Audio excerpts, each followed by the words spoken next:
Hey, what's up you guys, the Curious Owl here, and today I'm doing the Who Am I book tag. So this was a tag I saw several months ago, I think over the summer, because PBS was doing this really big thing where they were doing a poll of the 100 greatest American books across the country, and they created this tag that has kind of gone around on BookTube, but I think has really died down, and I really liked it when I first saw it, so I really wanted to do it myself.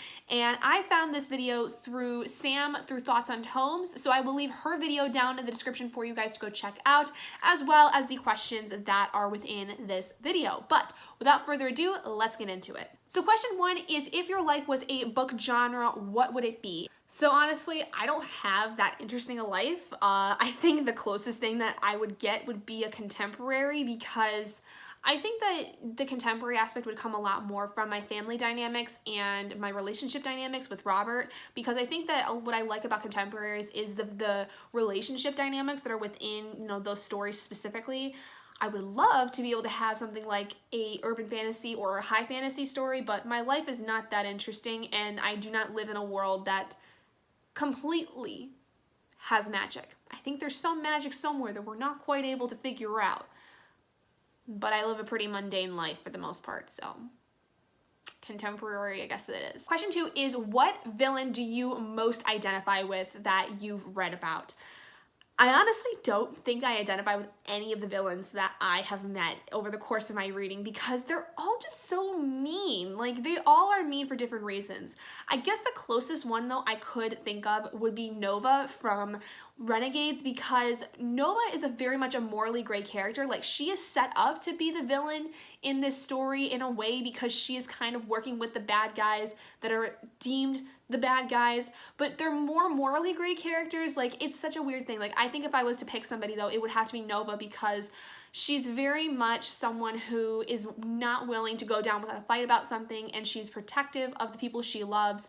And sometimes her heart kind of wins over her head a lot, which is something that happens to me quite often. Is I definitely think more with my heart than my head, and I'm more on the emotional side of things. I'm very much an empath kind of person, and I think Nova is like that in a lot of ways. And as much as she wants to do things that are right, there's some things where she's like, I have to do this for myself, because otherwise I'm going to be more miserable than if I did something the right way. Question three is, what protagonist are you most similar to? And I think that there's a lot of protagonists in my life that I definitely have felt I'm very similar to. One that pops to mind, though, the most that I think about this kind of thing, like if I was to really have become best friends with one of my favorite protagonists, would be Claire Danvers from the Morganville Vampire series, because Claire is incredibly smart, for one. She's able to go to college at 16 years old at the beginning of the story, so she's incredibly smart. She's also incredibly resilient and is someone who is not willing to go down without a fight about a lot of things, but she's also incredibly protective of people she loves, very much like Nova from Renegades. But I think I definitely identify more with Claire, because Nova has superpowers and I don't. And Claire is also someone who, you know, she loves with everything in her body. She is someone who, when you read through the story, the interactions between her and Eve and Michael and Shane, all of it comes from places of love. She loves with everything that she is, and I think that I have always identified as her a lot throughout my life, because when I started reading her character in the Morganville Vampires, I was like in high school. So at that time, you know, there was a lot of escapism going on for me within the stories that I read, because I wanted to become so many of these characters, because believe it or not, in high school, I had a nice group of friends, but I didn't feel like I had the ability to have a good, long-lasting relationship, because many of the guys I grew up with were not interested in me. So Claire and her relationship with Shane, I kind of like almost self-inserted myself into Claire, because I wanted someone to love me like the way Shane loved Claire and how Claire loved him with every fiber of her being. I wanted to find someone that I could do that with, and so I kind of used her as a bit of an escapism kind of way. And I still do that from time to time, because I think that Claire and I just have so much in common that it's easy for me to really think of myself as her in a way. Question four is a book that you connected to in the past but don't so much anymore. For this one, I'm gonna actually go with All the Bright Places by Jennifer Niven. And I'm actually gonna be having a video fairly soon talking about a lot of the books I've changed my mind on over the last couple of years, because when I first read All the Bright Places, I really loved it. I thought it was absolutely wonderful. I thought it had really great mental health representation for, I think it was like bipolar disorder. And keeping in mind at that time, I had very limited knowledge of what exactly was good rep versus bad rep. I mean, this was like the summer of 2017 that I read this book, and this was really at a time where I was getting started with the understanding, you know, mental health rep and how important it was and things of that nature. So I didn't really have a good grasp on it.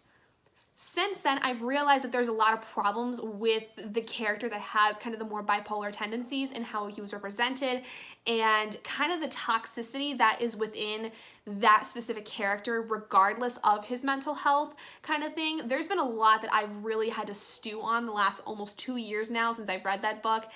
And none of it is good. Like, I definitely, if I wanted to, I would be able to lower my star rating for that on Goodreads, but because I wanted to go off of what I first thought of, I want to leave it.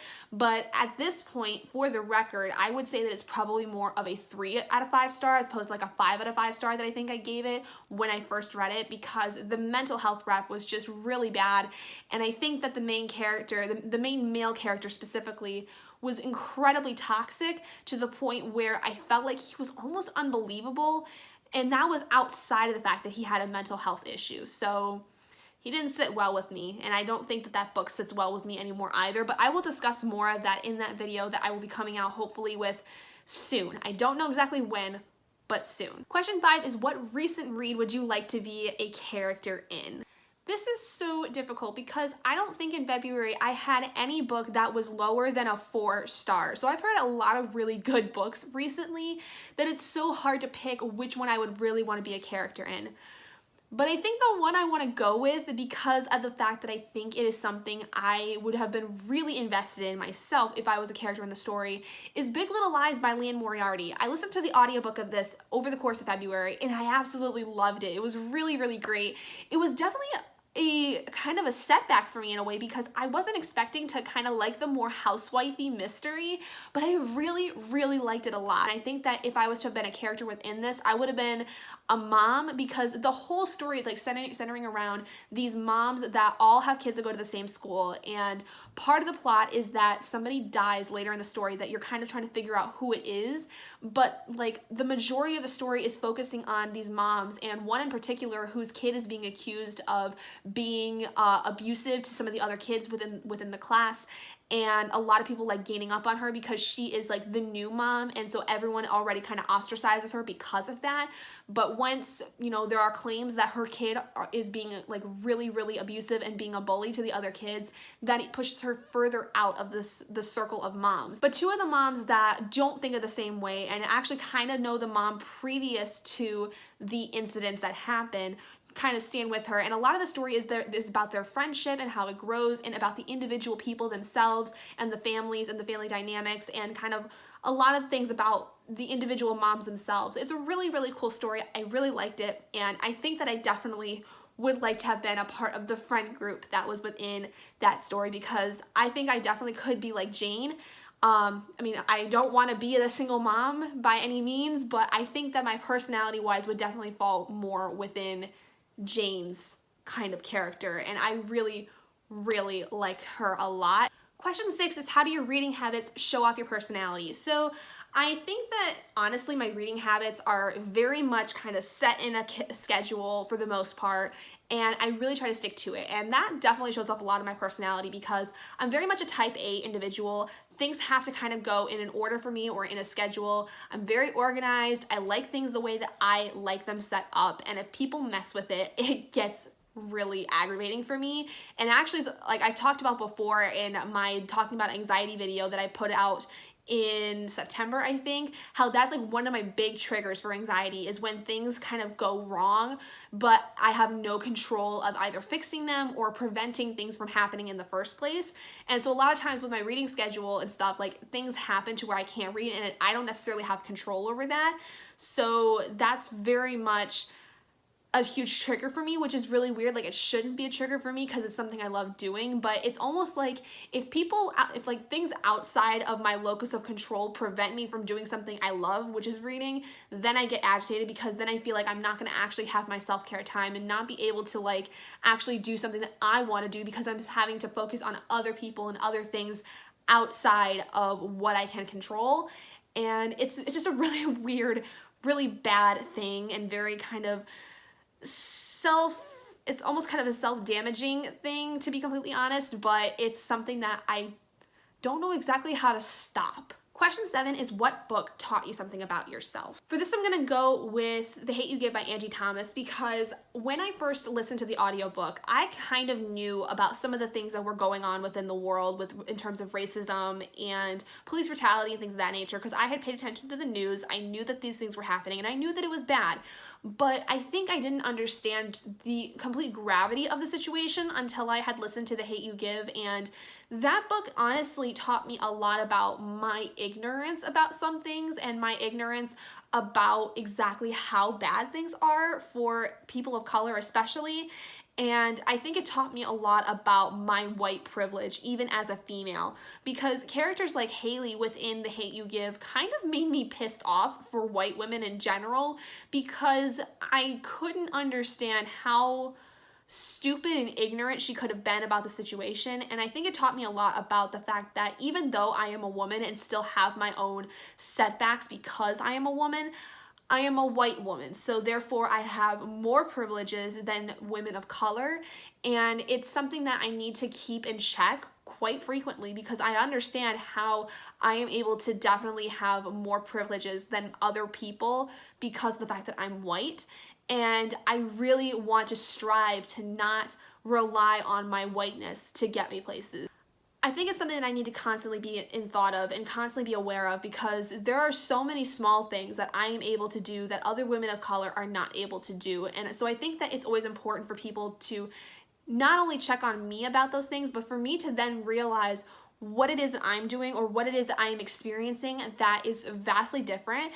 And the thing is it's a whole learning process. It's a whole learning process of understanding what it is that you have over other people when you are white, and what it is that you have over people that are not of the majority. And so I think it's always important for me to not only become aware of those things within society, but even within BookTube. It's very hard for people of color to be on BookTube and maintain a well audienced channel because of the fact that there are so many white booktubers out there, and so many of them are getting better views and so many of them are getting, you know, more promotions and that stuff because they're white. But this is something I really want to be aware of and want to make sure that I support, you know, the people of color that are on BookTube, because they're still just as important as all the white YouTubers. So there you guys go. Those are all the questions for the Who Am I book tag. So it's pretty much just a lot of questions discussing your thoughts and things when it comes to your favorite books and a little bit of your reading habits and what you think some of your books have done for you. So anyway, if you guys would like to do this tag yourselves, I will leave all the questions down in the description for you guys like always, and I will leave Sam's link to her video in the description as well. And if you guys have any other tags that you think I should do, let me know down in the comments below. Otherwise, if you guys did enjoy this video, please do give it a big thumbs up, and if you're not already and you'd like to be, hit that button down below and subscribe to become an owlet in our flock, and I will see all of you guys in my next video. Bye guys!